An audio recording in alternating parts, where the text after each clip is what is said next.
What's the deal with Islam?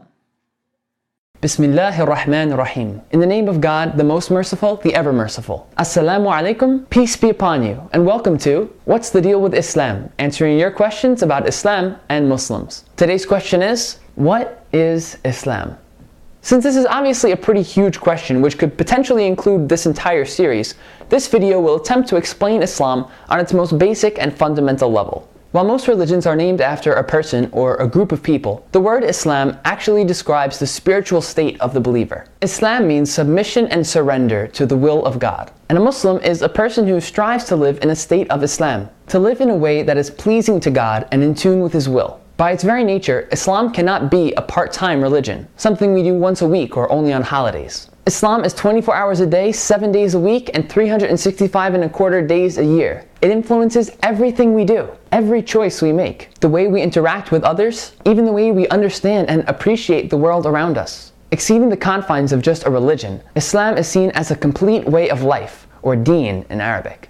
In an even broader sense, Islam is understood to be the natural state of all creation. While we as humans have the free will to voluntarily choose Islam, nearly everything that exists is already in a state of submission to God. The planets follow their orbits. The sun rises and sets each day. The wind blows, rain falls, plants grow, animals act on their instincts. Even our own bodies perform complex tasks without any conscious direction of our own, all in accordance with the natural laws of God, all in fulfillment of the purpose of their creation. And this too can be called Islam.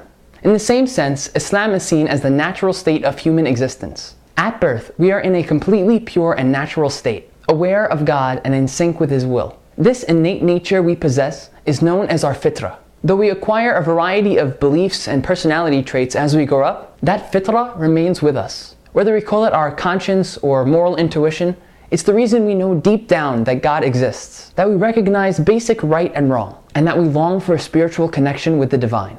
For this reason, those who embrace Islam often refer to themselves not as converts, but as reverts, because they feel they are returning to the natural state in which they were born, recognizing and embracing their fitrah, making the conscious choice to submit their will to the will of their Creator.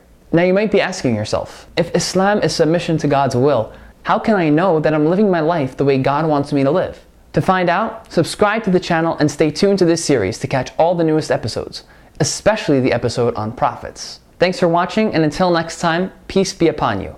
Assalamu alaikum.